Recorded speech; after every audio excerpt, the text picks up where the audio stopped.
5 février.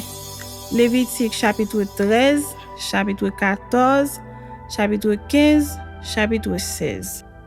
L'Éternel parla à Moïse et à Aaron et dit: Lorsqu'un homme aura sur la peau de son corps une tumeur, une dartre ou une tache blanche qui ressemblera à une plaie de lèpre sur la peau de son corps, on l'amènera au sacrificateur Aaron ou à l'un de ses fils qui sont sacrificateurs.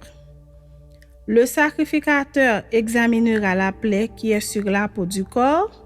Si le poil de la plaie est devenu blanc et que la plaie paraisse plus profonde que la peau du corps, c'est une plaie de lèpre. Le sacrificateur qui aura fait l'examen déclarera cet homme impur. S'il y a sur la peau du corps une tache blanche qui ne paraisse pas plus profonde que la peau et que le poil ne soit pas devenu blanc, le sacrificateur enfermera pendant 7 jours celui qui a la plaie. Le sacrificateur l'examinera le 7e jour. Si la plaie lui paraît ne pas avoir fait de progrès et ne pas s'être étendue sur la peau, le sacrificateur l'enfermera une seconde fois pendant 7 jours. Le sacrificateur l'examinera une seconde fois le 7e jour. Si la plaie est devenue pâle et ne s'est pas étendue sur la peau, le sacrificateur déclarera cet homme pur. C'est une dartre. Il lavera ses vêtements et il sera pur. Mais si la dartre s'est étendue sur la peau, après qu'il s'est montré au sacrificateur pour être déclaré pur, il se fera examiner une seconde fois par le sacrificateur. Le sacrificateur l'examinera. Si la dartre s'est étendue sur la peau, le sacrificateur le déclarera impur, c'est la lèpre. Lorsqu'il y aura sur un homme une plaie de lèpre, on l'amènera au sacrificateur. Le sacrificateur l'examinera. S'il y a sur la peau une tumeur blanche, si cette tumeur a fait blanchir le poil et qu'il y ait une trace de chair vive dans la tumeur, c'est une lèpre invétérée dans la peau du corps de cet homme. Le sacrificateur le déclarera impur. Il ne l'enfermera pas car il est impur. Si la lèpre fait une éruption sur la peau et couvre toute la peau de celui qui a la plaie, depuis la tête jusqu'aux pieds, partout où le sacrificateur portera ses regards, le sacrificateur l'examinera, et quand il aura vu que la lèpre couvre tout le corps, il déclarera pur celui qui a la plaie. Comme il est entièrement devenu blanc, il est pur. Mais le jour où l'on apercevra en lui de la chair vive, il sera impur. Quand le sacrificateur aura vu la chair vive, il le déclarera impur. La chair vive est impure, c'est la lèpre. Si la chair vive change et devient blanche, il ira vers le sacrificateur. Le sacrificateur l'examinera et si la plaie est devenue blanche, le sacrificateur déclarera pur celui qui a la plaie, il est pur. Lorsqu'un homme aura eu sur la peau de son corps un ulcère qui a été guéri et qu'il se manifestera à la place où était l'ulcère, une tumeur blanche ou une tache d'un blanc rougeâtre, cet homme se montrera au sacrificateur. Le sacrificateur l'examinera. Si la tache paraît plus effoncée que la peau et que le poil soit devenu blanc, le sacrificateur le déclarera impur. C'est une plaie de lèpre qui a fait éruption dans l'ulcère. Si le sacrificateur voit qu'il n'y a point de poil blanc dans la tache, qu'elle n'est pas plus enfoncée que la peau et qu'elle est devenue pâle, il enfermera cet homme pendant 7 jours. Si la tache s'est étendue sur la peau, le sacrificateur le déclarera impur, c'est une plaie de lèpre. Mais si la tache est restée à la même place et ne s'est pas étendue, c'est une cicatrice de l'ulcère. Le sacrificateur le déclarera pur. Lorsqu'un homme aura eu sur la peau de son corps une brûlure par le feu et qu'il se manifestera sur la trace de la brûlure une tache blanche ou d'un blanc rougeâtre, le sacrificateur l'examinera. Si le poil est devenu blanc dans la tache et qu'elle paraisse plus profonde que la peau, c'est la lèpre qui a fait éruption dans la brûlure. Le sacrificateur déclarera cet homme impur, c'est une plaie de lèpre. Si le sacrificateur voit qu'il n'y a point de poil blanc dans la tache, qu'elle n'est pas plus enfoncée que la peau et qu'elle est devenue pâle, il enfermera cet homme pendant 7 jours. Le sacrificateur l'examinera le 7e jour. Si la tache s'est étendue sur la peau, le sacrificateur le déclarera impur, c'est une plaie de lèpre. Mais si la tache est restée à la même place, ne s'est pas étendue sur la peau et est devenue pâle, c'est la tumeur de la brûlure. Le sacrificateur le déclarera pur, car c'est la cicatrice de la brûlure. Lorsqu'un homme ou une femme aura une plaie à la tête ou à la barbe, le sacrificateur examinera la plaie. Si elle paraît plus profonde que la peau et qu'elle y ait du poil jaunâtre et mince, le sacrificateur déclarera cet homme impur, c'est la taille, c'est la lèpre de la tête ou de la barbe. Si le sacrificateur voit que la plaie de la taille ne paraît pas plus profonde que la peau et qu'il n'y a point de poil noir, il enfermera pendant 7 jours celui qui a la plaie de la taille. Le sacrificateur examinera la plaie le 7e jour. Si la taille ne s'est pas étendue, s'il n'y a point de poil jaunâtre, et si elle ne paraît pas plus profonde que la peau, celui qui a la taille se rasera, mais il ne rasera point la face où est la taille. Et le sacrificateur l'enfermera une seconde fois pendant 7 jours. Le sacrificateur examinera la taille le 7e jour. Si la taille ne s'est pas étendue sur la peau, et si elle ne paraît pas plus profonde que la peau, le sacrificateur le déclarera pur, il lavera ses vêtements et il sera pur. Mais si la taille s'est étendue sur la peau, après qu'il a été déclaré pur, le sacrificateur l'examinera. Et si la taille s'est étendue sur la peau, le sacrificateur n'aura pas à rechercher s'il y a du poil jaunâtre, il est impur. Si la taille lui paraît ne pas avoir fait de progrès et qu'il y ait cru du poil noir, la taille est guérie. Il est pur et le sacrificateur le déclarera pur. Lorsqu'un homme ou une femme aura sur la peau de son corps des taches blanches, le sacrificateur l'examinera. S'il y a sur la peau de son corps des taches d'un blanc pâle, ce ne sont que des taches qui ont fait éruption sur la peau, il est pur. Lorsqu'un homme aura la tête dépouillée de cheveux, c'est un chauve, il est pur. S'il a la tête dépouillée de cheveux du côté de la face, c'est un chauve par devant, il est pur. Mais s'il y a dans la partie chauve de devant ou de derrière une plaie d'un blanc rougeâtre, c'est la lèpre qui a fait éruption dans la partie chauve de derrière ou de devant. Le sacrificateur l'examinera. S'il y a une tumeur de plaie d'un blanc rougeâtre dans la partie chauve de derrière ou de devant, semblable à la lèpre sur la peau du corps, c'est un homme lépreux, il est impur. Le sacrificateur le déclarera impur, c'est à la tête qu'est sa plaie.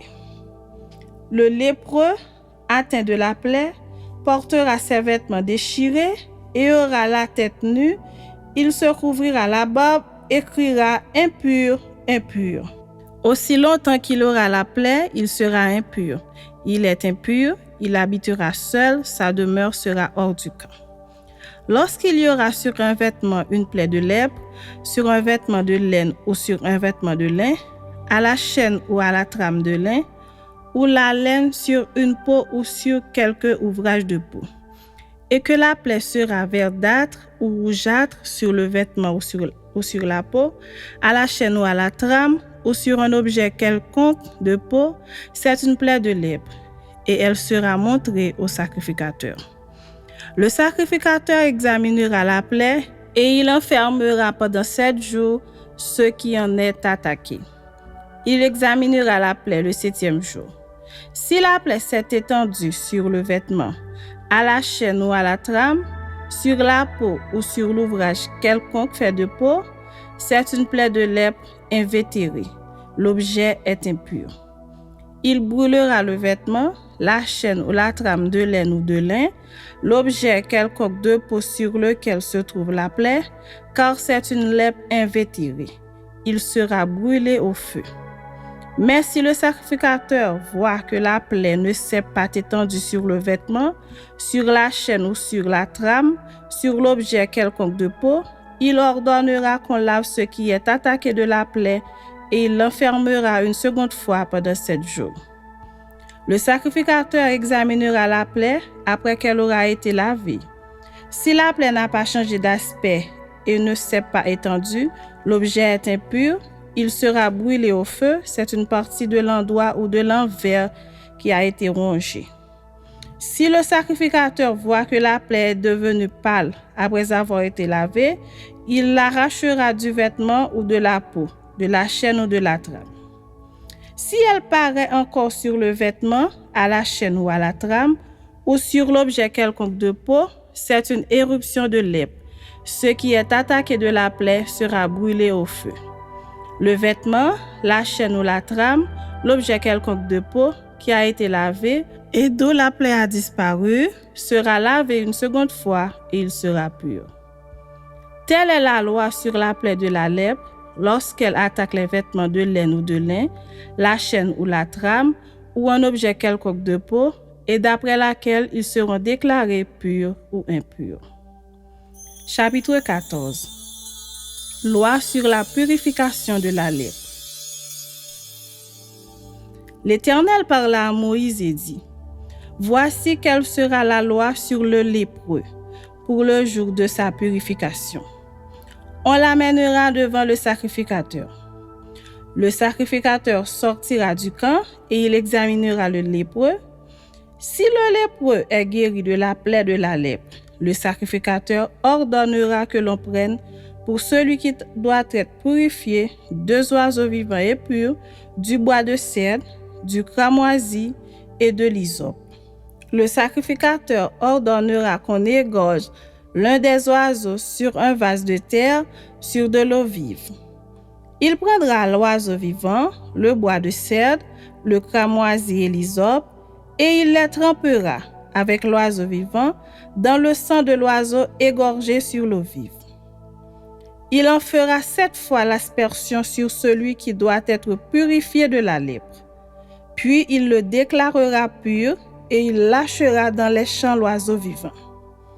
Celui qui se purifie lavera ses vêtements, rasera tout son poil et se baignera dans l'eau, et il sera pur.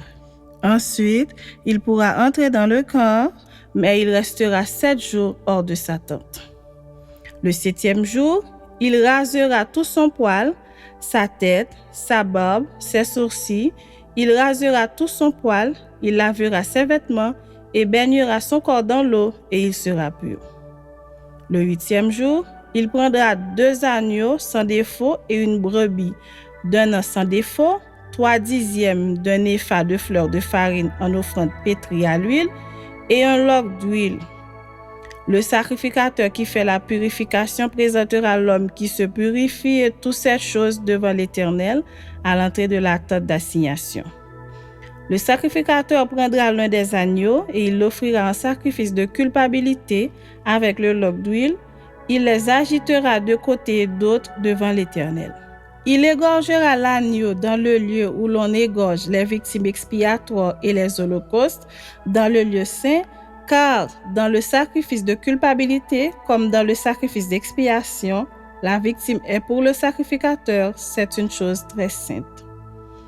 Le sacrificateur prendra du sang de la victime de culpabilité, il en mettra sur le lobe de l'oreille droite de celui qui se purifie, sur le pouce de sa main droite et sur le gros orteil de son pied droit. Le sacrificateur prendra du lobe d'huile et il en versera dans le creux de sa main gauche. Le sacrificateur trempera le doigt de sa main droite dans l'huile qui est dans le creux de sa main gauche et il le fera avec le doigt 7 fois l'aspersion de l'huile devant l'Éternel. Le sacrificateur mettra de l'huile qui lui reste dans la main sur le lobe de l'oreille droite de celui qui se purifie, sur le pouce de sa main droite et sur le gros orteil de son pied droit, par-dessus le sang de la victime de culpabilité.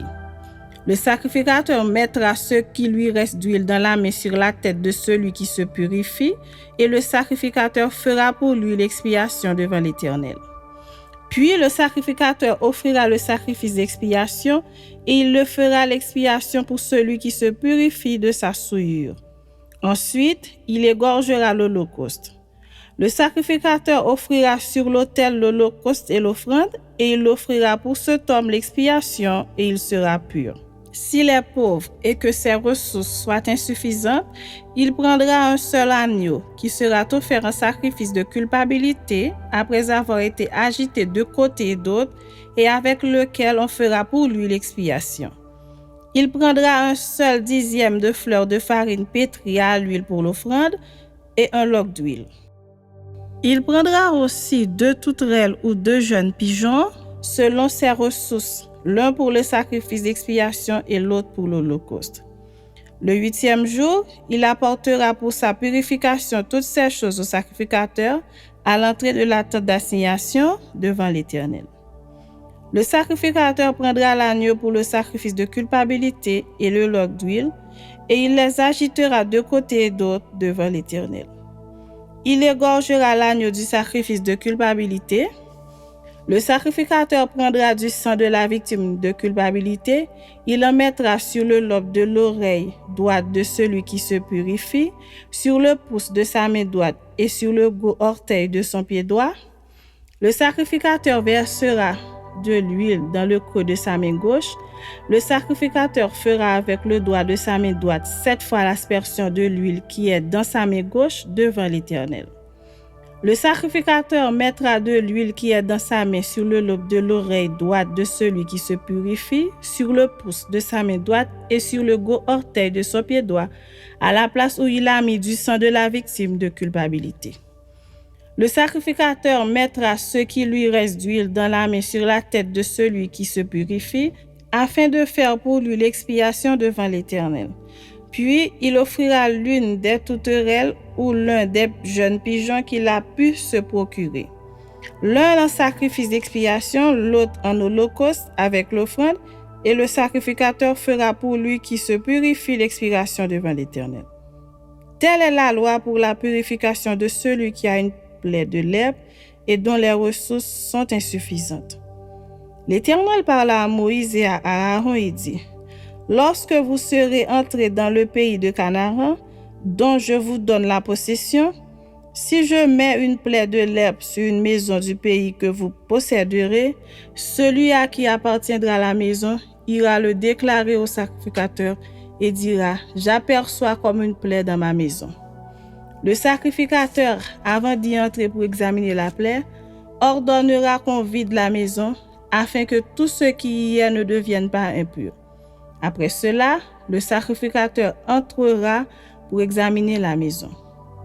Le sacrificateur examinera la plaie. S'il voit qu'elle offre sur les murs de la maison des cavités verdâtres ou rougeâtres, paraissant plus enfoncées que le mur, il sortira de la maison et quand il sera à la porte, il fera fermer la maison pour 7 jours. Le sacrificateur y retournera le 7e jour. S'il voit que la plaie s'est étendue sur les murs de la maison, il ordonnera qu'on ôte les pierres attaquées de la plaie et qu'on les jette hors de la ville dans un lieu impur. Il fera racler tout l'intérieur de la maison et l'on jettera hors de la ville dans un lieu impur la poussière qu'on aura raclée. On prendra d'autres pierres que l'on mettra à la place des premières et l'on prendra d'autres mortiers pour recrépir la maison. Si la plaie revient et fait éruption dans la maison, après qu'on a ôté les pierres, raclé et recrépi la maison, le sacrificateur y retournera.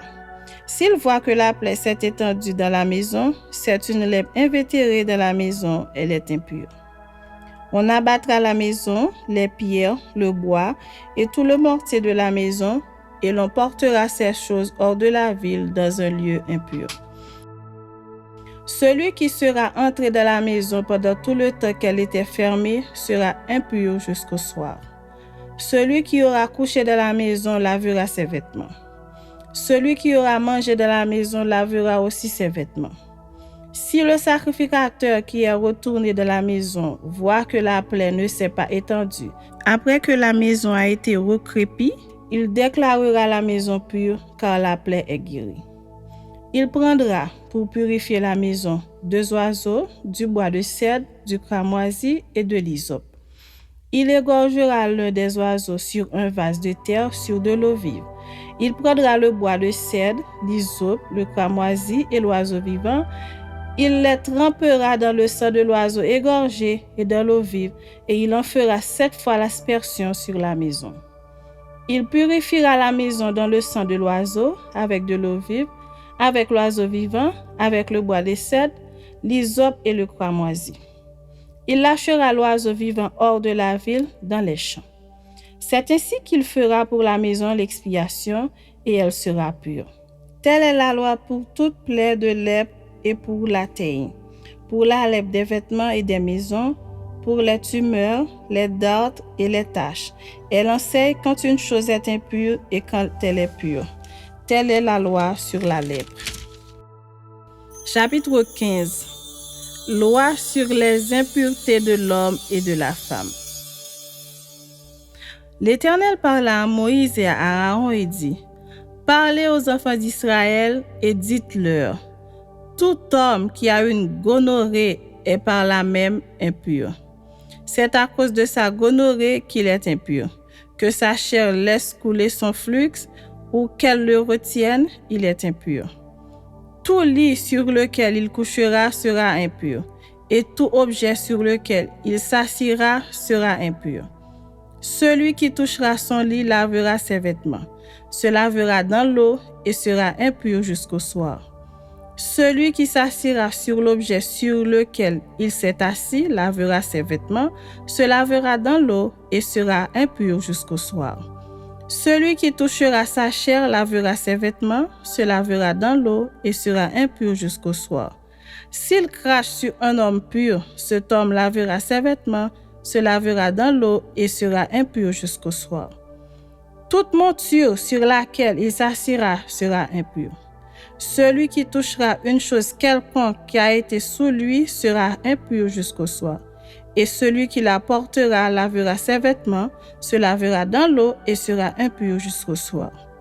Celui qui sera touché par lui et qui ne sera pas lavé les mains dans l'eau, lavera ses vêtements, se lavera dans l'eau et sera impur jusqu'au soir.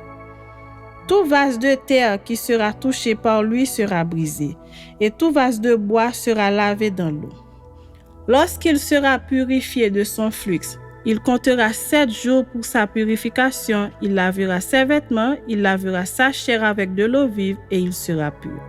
Le 8e jour, il prendra 2 touterelles ou 2 jeunes pigeons, il ira devant l'Éternel à l'entrée de la tente d'assignation et il les donnera au sacrificateur. Le sacrificateur les offrira, l'un en sacrifice d'expiation et l'autre en holocauste. Et le sacrificateur fera pour lui l'expiation devant l'Éternel à cause de son flux. L'homme qui aura une pollution lavera tout son corps dans l'eau et sera impur jusqu'au soir. Tout vêtement et toute peau qui en seront atteints seront lavés dans l'eau et seront impurs jusqu'au soir. Si une femme a couché avec un tel homme, ils se laveront l'un et l'autre et seront impurs jusqu'au soir. La femme qui aura un flux de sang en sa chair, restera 7 jours dans son impureté. Quiconque la touchera sera impur jusqu'au soir. Tout lit sur lequel elle couchera pendant son impureté sera impur, et tout objet sur lequel elle s'assiera sera impur. Quiconque touchera son lit lavera ses vêtements, se lavera dans l'eau et sera impur jusqu'au soir. Quiconque touchera un objet sur lequel elle s'est assise lavera ses vêtements, se lavera dans l'eau et sera impur jusqu'au soir. S'il y a quelque chose sur le lit ou sur l'objet sur lequel elle s'est assise, celui qui la touchera sera impur jusqu'au soir. Si un homme couche avec elle et que l'impureté de cette femme vienne sur lui, il sera impur pendant 7 jours et tout le lit sur lequel il couchera sera impur. La femme qui aura un flux de sang pendant plusieurs jours hors de ses époques régulières ou dont le flux durera plus qu'à l'ordinaire sera impure tout le temps de son flux comme au temps de son indisposition menstruelle. Tout le lit sur lequel elle couchera pendant la durée de ce flux sera comme le lit de son flux menstruel, et tout objet sur lequel elle s'assiera sera impur comme lors de son flux menstruel. Quiconque la touchera sera souillé, il lavera ses vêtements, se lavera dans l'eau et sera impur jusqu'au soir. Lorsqu'elle sera purifiée de son flux, elle comptera 7 jours après lesquels elle sera pure. Le 8e jour, elle prendra 2 tourterelles ou 2 jeunes pigeons et elle les apportera au sacrificateur à l'entrée de la tente d'assignation. Le sacrificateur offrira l'un en sacrifice d'expiation et l'autre en holocauste. Et le sacrificateur fera pour elle l'expiation devant l'Éternel à cause du flux qui la rendait impure. Vous éloignerez les enfants d'Israël de leur impureté, de peur qu'ils ne meurent à cause de leur impureté, s'ils souillent mon tabernacle qui est au milieu d'eux. Telle est la loi pour celui qui a une gonorrhée ou qui est souillé par une pollution, pour celle qui a son flux menstruel, pour l'homme ou la femme qui a un flux et pour l'homme qui couche avec une femme impure. Chapitre 16. Loi sur la fête annuelle des expiations. L'Éternel parla à Moïse après la mort des 2 fils d'Aaron, qui moururent en se présentant devant l'Éternel. L'Éternel dit à Moïse, « Parle à ton frère Aaron, afin qu'il n'entre pas en tout temps dans le sanctuaire, au-dedans du voile, devant le propitiatoire qui est sur l'arche, de peur qu'il ne meure, car j'apparaîtrai dans la nuée sur le propitiatoire. » Voici de quelle manière Aaron entrera dans le sanctuaire. Il prendra un jeune taureau pour le sacrifice d'expiation et un bélier pour l'holocauste. Il se revêtira de la tunique sacrée de lin et portera sur son corps des caleçons de lin. Il se ceindra d'une ceinture de lin et il se couvrira la tête d'une tiare de lin. Ce sont les vêtements sacrés dont il se revêtira après avoir lavé son corps dans l'eau. Il recevra de l'assemblée des enfants d'Israël 2 boucs pour le sacrifice d'expiation et un bélier pour l'holocauste.